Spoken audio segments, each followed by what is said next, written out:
Cuando entramos a hablar de los detalles de la iglesia para describir su identidad, les mencioné que tomaríamos como guía la confesión de fe, ¿recuerdan?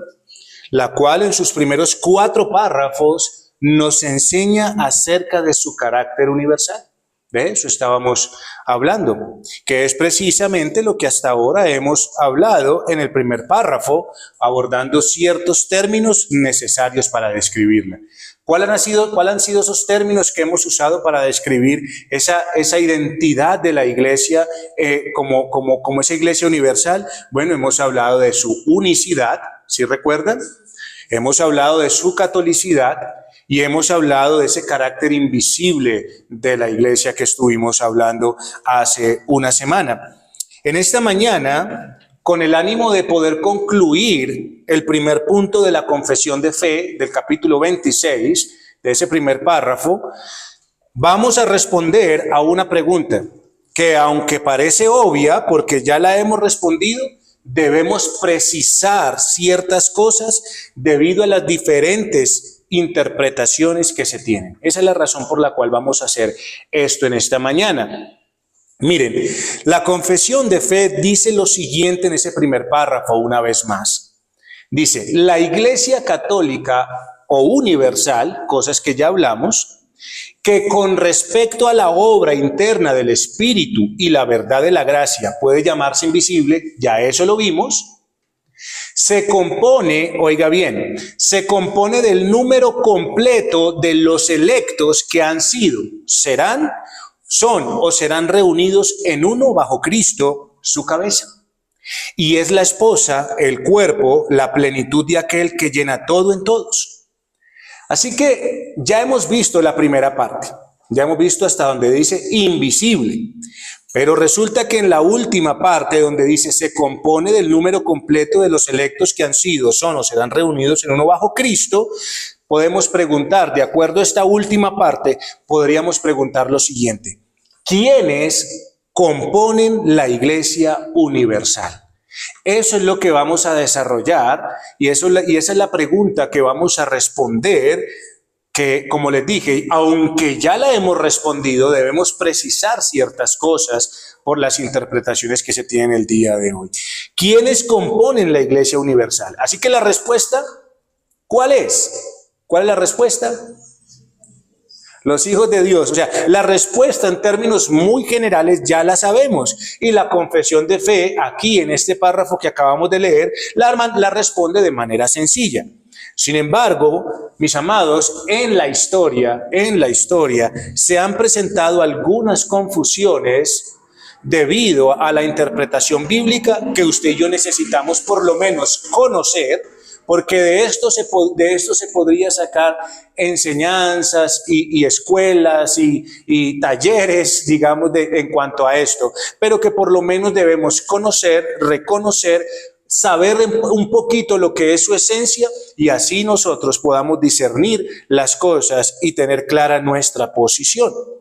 Así que estamos de acuerdo que la respuesta a la pregunta de quiénes componen la Iglesia Universal es la que nos dice la confesión de fe. Se compone del número completo de los electos que han sido, son y serán reunidos en uno bajo Cristo, su cabeza. ¿Usted está de acuerdo con esa respuesta?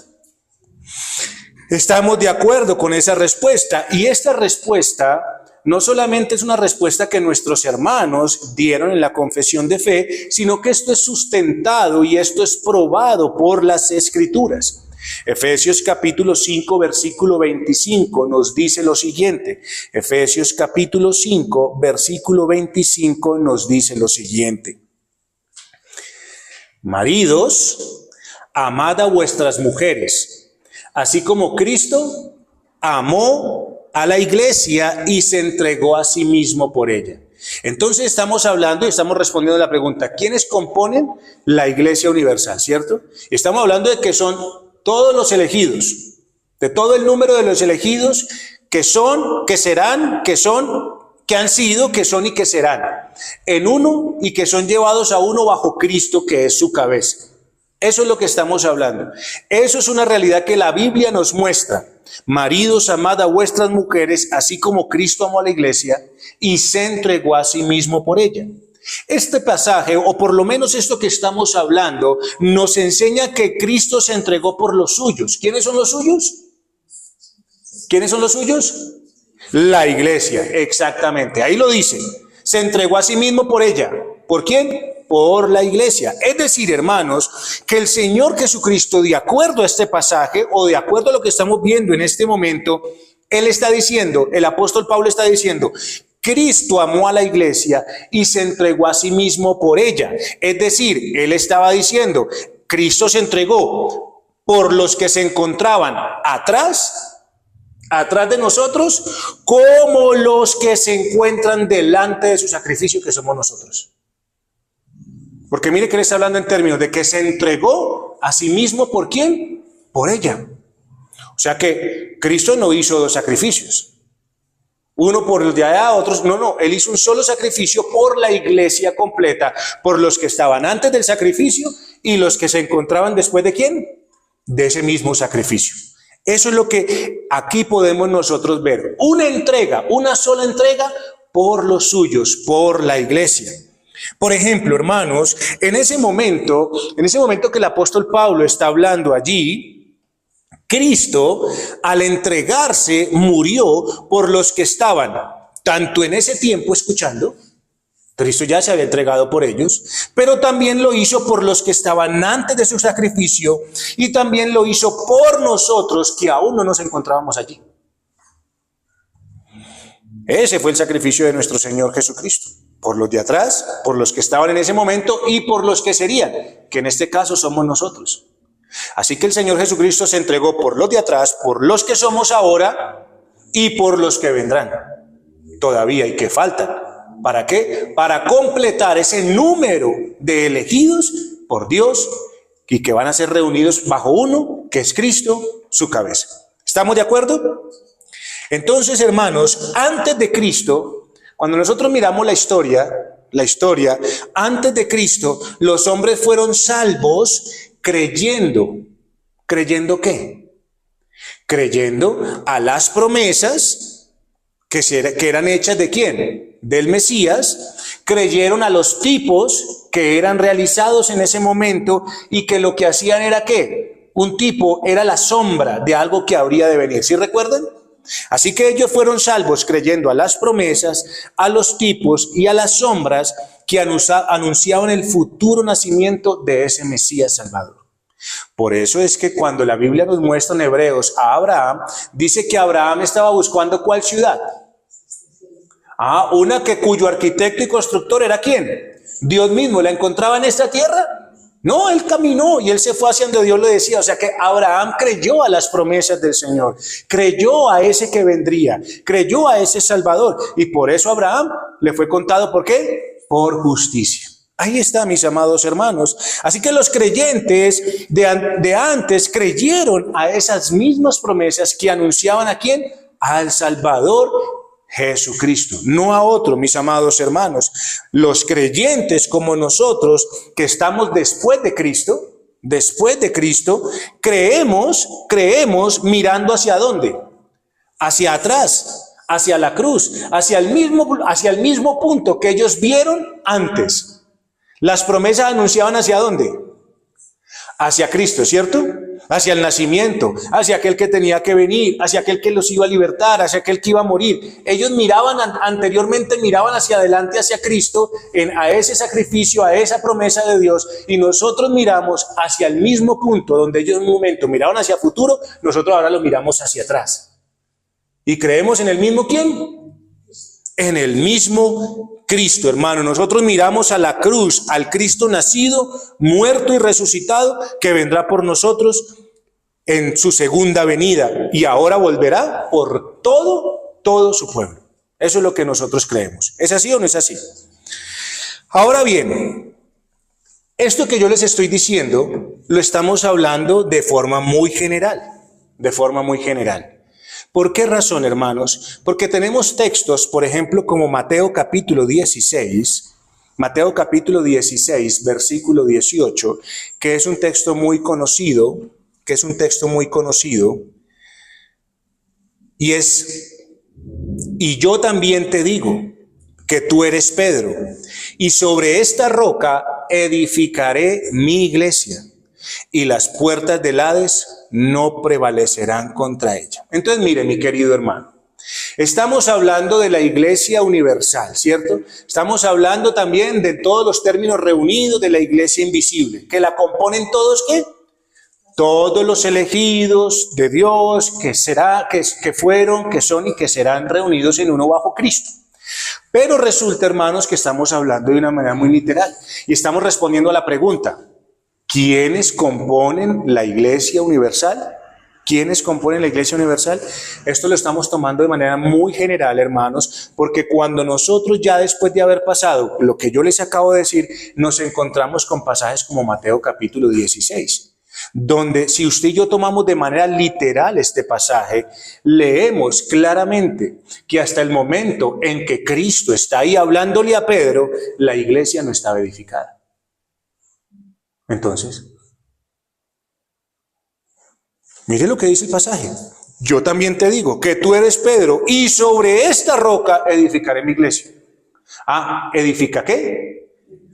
No está. Y sobre esta roca ya está edificada.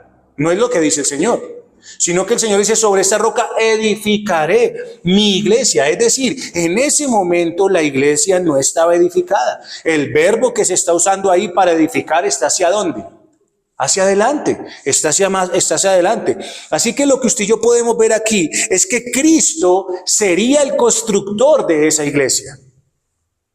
¿Quién iba a ser el constructor? Cristo, nuestro Señor, el constructor de la iglesia. Así que para nosotros, en términos del Nuevo Testamento, es fácil entender esto. Es fácil entenderlo. Pero, ¿cómo podemos hablar de la iglesia o los creyentes del Antiguo Pacto? ¿Cómo podemos hablar de ellos? ¿Cómo vamos a hacer que ellos, porque vemos entonces que la iglesia invisible o la iglesia universal se compone de ¿qué? De todos, atrás y hacia adelante, ¿sí o no? Pero resulta que llegamos a un punto de la historia donde el Señor dice que sobre esta roca edificaré mi iglesia. Quiere decir que entonces anteriormente la iglesia no estaba edificada, sino que Cristo la edificó en el momento en que vino y cumplió con las promesas de Dios y con el plan redentor del Señor. Entonces, ¿cómo podemos ver nosotros y hablar de iglesia con los creyentes del Antiguo Pacto? ¿Cómo podemos hablar de esto? Bueno, hermanos, tenemos que hablar de Israel y la iglesia. De Israel y la iglesia. Yo sé que lo que estoy hablándoles en este momento tal vez no sea algo muy fácil de comprender, pero resulta que debemos abordarlo por lo menos, no entenderlo al 100% en este momento, porque sé que esto lo seguiremos hablando, seguiremos estudiando, pero hermanos, debemos abordarlo porque bajo nuestro entendimiento bautista reformado como iglesia, nos enfrentamos a diferentes posturas, que les voy a hablar cuáles son, por lo menos digamos que las más generales, porque de esto se desprenden muchas cosas. ¿Cuáles son las diferentes posturas que usted y yo enfrentamos respecto a esto de hablar de iglesia universal? Tenemos que hablar de Israel y la iglesia. Tenemos que hablar de esos dos puntos. ¿Para qué, hermanos? Porque necesitamos entender cómo se ve, de acuerdo a otras posturas, esto de lo cual usted y yo estamos hablando. Y una de esas posturas es la postura reformada presbiteriana. Reformada presbiteriana. Hermanos, nosotros consideramos a los presbiterianos reformados, los consideramos nuestros hermanos. No al presbiterianismo general normal, porque sí que se ha degenerado. Sí que se ha degenerado el presbiterianismo normal. Solo se ha degenerado de muchas maneras, hermanos. O sea, eso es como ver cualquier otra congregación del día de hoy. Pero nuestros hermanos reformados presbiterianos, de hecho, como yo se los he dicho aquí, mucho de la lectura que usted y yo tenemos de estos libros del Portavoz de la Gracia tienen que ver con presbiterianismo. Y ellos normalmente, ellos hacen, cuando usted de pronto está leyendo esos libros del portavoz de la gracia, usted puede escuchar de la iglesia del Antiguo Testamento. Ellos hablan de la iglesia del Antiguo Testamento. Y es precisamente por la postura que ellos tienen y el entendimiento que ellos tienen respecto a esto. Así que ellos hablan, la postura reformada presbiteriana, hermanos, hablan sin distinción alguna de la iglesia del Antiguo Testamento. O sea, ellos hablan como tal de iglesia del Antiguo Testamento. La pregunta es, mis hermanos queridos, ¿cuándo vemos nosotros, de acuerdo a la Biblia, que la iglesia iba a ser construida, iba a ser edificada? ¿En qué momento? En Cristo, ¿sí ve? En Cristo nos damos cuenta que la iglesia iba a ser edificada. ¿Cómo podemos hablar entonces de iglesia del Antiguo Testamento? Y ellos hablan sin distinción alguna de la iglesia del Antiguo Testamento. Ellos reconocen, los hermanos presbiterianos reconocen que hay iglesia antes de la cruz y por supuesto después de la cruz. Ellos reconocen esto. Ellos dicen que la iglesia ha existido desde la eternidad. Y nosotros estamos de acuerdo con eso. O sea, yo creo que la iglesia existió siempre en el corazón ¿de quién? De Dios. Siempre existió en el corazón de Dios. O sea, la iglesia no fue algo que salió después y el Señor dijo, vamos a hacer esto. No, la iglesia siempre existió en el corazón de Dios. Así que estamos de acuerdo en que la iglesia ha existido desde la eternidad. Pero ellos piensan, además de esto, que la iglesia ha existido desde la eternidad, pero que en la historia humana, la iglesia inició desde que hubo creyentes. ¿Y desde cuándo hubo creyentes? ¿Desde cuándo hubo creyentes? Desde el Antiguo Testamento, hermanos. Desde el Antiguo Testamento tenemos creyentes. Yo creo que Adán y Eva fueron creyentes. Así que desde ahí ellos dicen que desde ahí ya se compuso ¿qué? La iglesia en el Antiguo Testamento. Y yo tengo que ser consciente y tenemos que darle el crédito al que se le tenga que dar. La verdad es que ellos tienen probatorio y tienen estudio de palabras de las cuales nosotros no estamos en desacuerdo. ¿Qué es lo que pasa? Lo que pasa es que nosotros tenemos diferencia con ellos y diferimos con ellos en el entendimiento que ellos tienen de la teología del pacto que usted y yo ya vimos aquí. Que yo sé que no es fácil de entender, pero que por lo menos tenemos un concepto ya de lo que es la teología del pacto. Hermanos, en el entendimiento de la teología del pacto que ellos tienen, enseña, en este caso particular de la iglesia, porque tenemos muchas cosas en común con ellos, pero en esta situación que enseña con la iglesia, ellos dicen que la única diferencia de la iglesia del antiguo pacto y del nuevo pacto es que una es una iglesia recién nacida, es una niña, y la iglesia del nuevo pacto es madura o grande, pero que en esencia, desde el momento en que hubo creyentes en el antiguo pacto hasta el día de hoy es lo mismo, simplemente que esta es pequeña y esta es grande. Eso es lo que ellos entienden. O sea, no hay ninguna diferencia desde el antiguo pacto a iglesia. Esta es pequeña, esta del nuevo pacto es grande. Yo sé cómo le digo, hermanos, simplemente necesito que ustedes tengan en cuenta ciertas situaciones para que nosotros podamos entender cuál es nuestra posición. Así que ellos dicen que en el Antiguo Testamento había una iglesia pequeña, una iglesia que tenía sus ordenanzas o sacramentos, por ejemplo la circuncisión. ¿Sí recuerdan la circuncisión? ¿Sí? Ustedes recuerdan que la circuncisión era una ordenanza, era un mandato del Señor y era una señal de parte de Dios. Eso ya lo hemos visto aquí en medio de los estudios.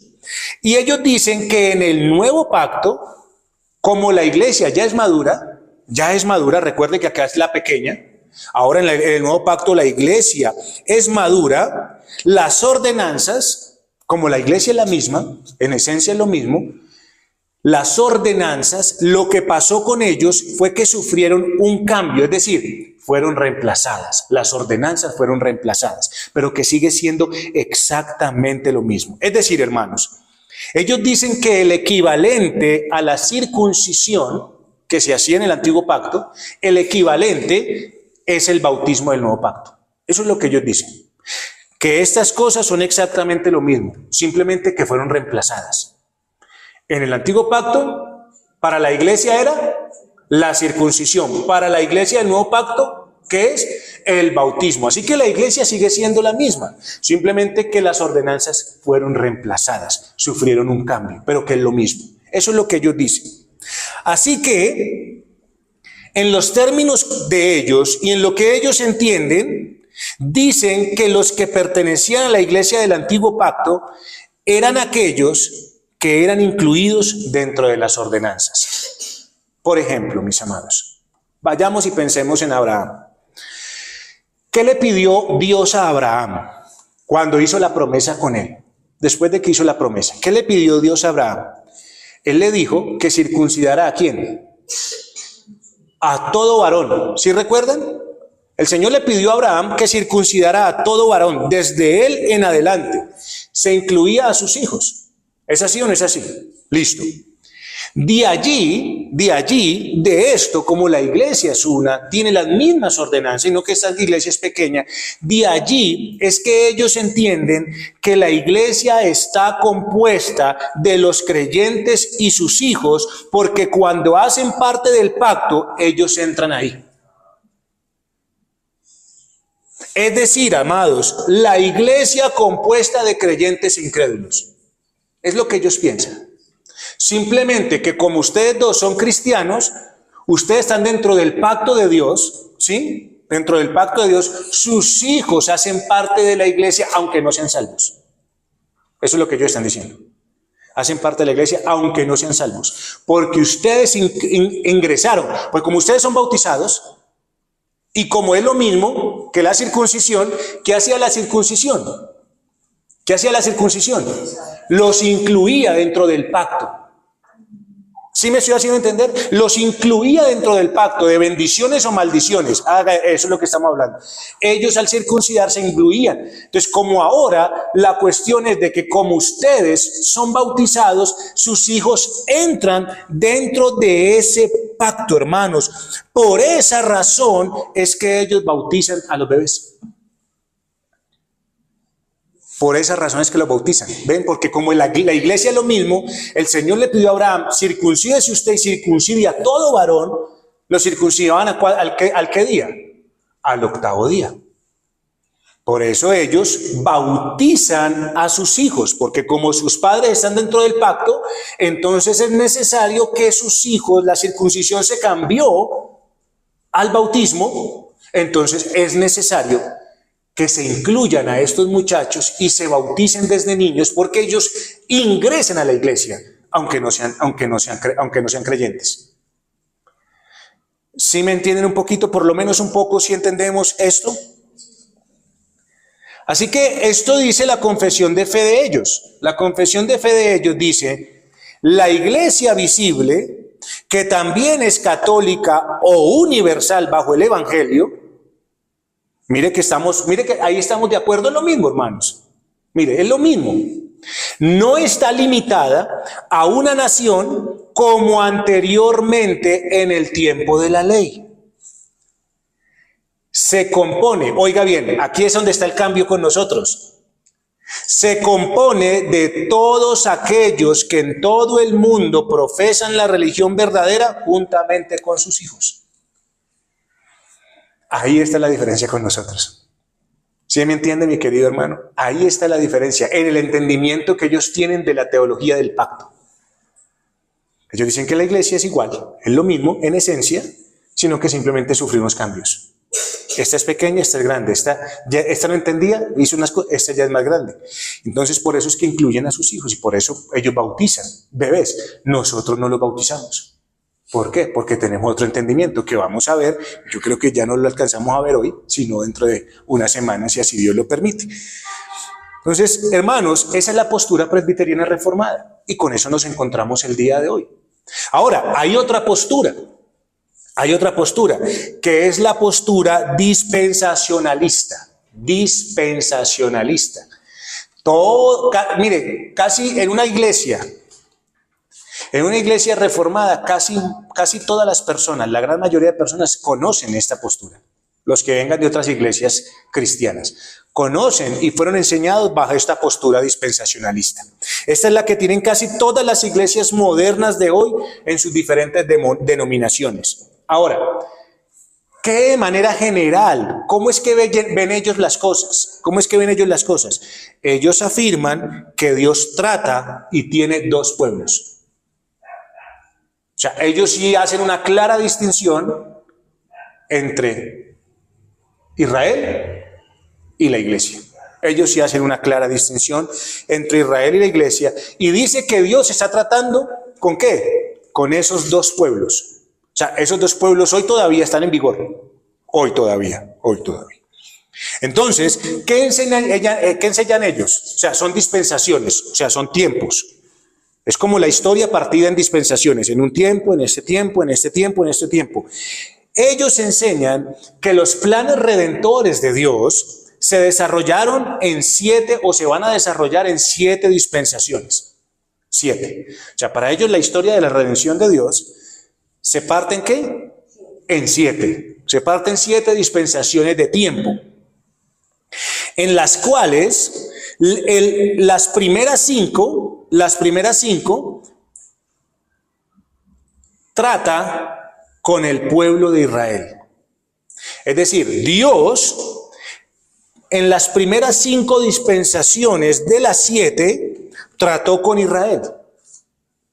Ahí usted y yo, hermanos, podemos hablar que entre esas dispensaciones de las cuales se está hablando aquí, ellos dicen que la primera dispensación en Adán fue la dispensación de la inocencia, luego viene en Noé la dispensación de la conciencia, luego viene la del gobierno humano con Moisés. Ellos hablan de todo ese tipo de cosas y por último, después de 5 dispensaciones, después de Dios tratar con el pueblo de Israel y tratar con el pueblo de Israel y el pueblo de Israel no querer nada con Dios, entonces resulta que después de estas 5 que el pueblo rechazó a Jesucristo, ¿sí? Cuando el pueblo rechaza a Jesucristo, a los suyos vino y los suyos ¿qué?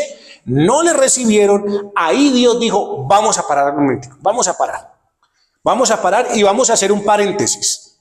Vamos a hacer un paréntesis para darle entrada a los gentiles. Vamos a darle entrada a la iglesia. Como Israel lo rechazó, entonces vamos a hacer un pare y vamos a darle entrada y vamos a darle oportunidad a los otros. Y ahí vamos a formar la iglesia. Así que nosotros estamos dentro de las dispensaciones, estamos dentro de la 6ª dispensación, que es la dispensación de la gracia. Donde Dios está tratando en este momento, está trayendo a la iglesia, la dispensación de la iglesia. Y después de que el Señor termine ese tiempo, va a cerrar esa 6ª dispensación y la 7ª dispensación es nuevamente para volver a tratar con Israel. Entonces, ¿qué es lo que ellos están diciendo? ¿Hasta cuándo dura la dispensación de la iglesia? Hasta el día del arrebatamiento. O sea, ese es el trato del Señor con la iglesia. Llegó un momento, lo rechazaron, ahora el Señor hace un paréntesis, abre el espacio para nosotros, llegamos. ¿Hasta cuándo va a ser esa dispensación? Hasta que el Señor venga y arrebate su iglesia. Cuando el Señor venga y arrebate su iglesia, las cosas no se han terminado. Ahí entra la 7ª dispensación, donde Dios vuelve a tratar con Israel y vienen los 1000 años, el milenio, donde Dios va a reinar y Cristo va a reinar juntamente con Israel. O sea, va a volver otra vez a estar con ellos. Esas son las dispensaciones, hermano. O sea, de eso viene mucho del cristianismo que tenemos el día de hoy. Todo el cristianismo moderno viene de las dispensaciones. Así que, hermanos, para ellos, para la postura dispensacional, la iglesia es completamente diferente y distinta de Israel. Son dos pueblos y dos cosas completamente diferentes. La dispensación teológica enseña que hay dos clases de pueblo de Dios. Uno es Israel y el otro es ¿qué? La iglesia. Así que, aunque ellos creen que la salvación ha sido por gracia, por medio de la fe, ellos hablan de que la fe de ellos era en el Dios del Antiguo Testamento para la iglesia, para Israel, en el Dios del Antiguo Testamento. Ahí ella era la fe que los hacía salvos. Y para nosotros la iglesia en el Dios Hijo, en Jesucristo. Eso es lo que creen los dispensacionalistas. Así que hay algo. Los dispensacionalistas sostienen que la iglesia no ha reemplazado a Israel en el programa de Dios. Que la iglesia no ha reemplazado a Israel en el programa de Dios. Hermanos, hay cosas que nosotros tenemos de acuerdo con ellos. Pero, ¿qué es lo que pasa? Que ellos dicen que la iglesia no ha reemplazado a Israel en ese programa de Dios, en ese plan de Dios, y que las promesas a Israel en el Antiguo Testamento no han sido transferidas, es decir, no fueron puestas a la iglesia. Ellos creen que las promesas que Dios hizo a Israel, de una tierra, de muchos descendientes y de bendiciones, que fueron hechas en el Antiguo Testamento, ¿cierto?, serán finalmente cumplidas en el periodo del milenio que habla Apocalipsis capítulo 20. O sea, ellos están diciendo que Dios no le ha cumplido todo a Israel. Esa es la cuestión.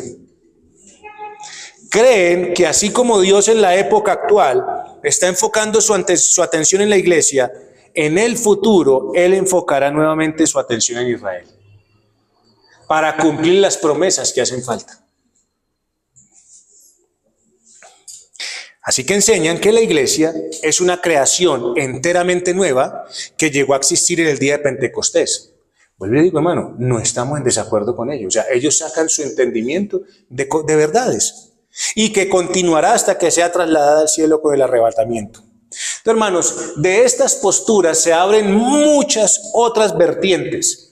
Dispensacionalismo histórico, De ahí salen muchas cosas que ya no están de acuerdo con este dispensacionalismo, digamos que fue el que nació. Pero, mis amados, ¿por qué es que no alcanzamos ya?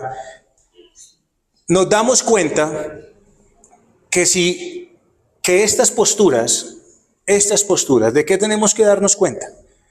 ¿De qué tenemos que darnos cuenta, mis amados hermanos? Y para que apliquemos esto, o sea, porque es que es necesario que nosotros por lo menos lo conozcamos, lo reconozcamos.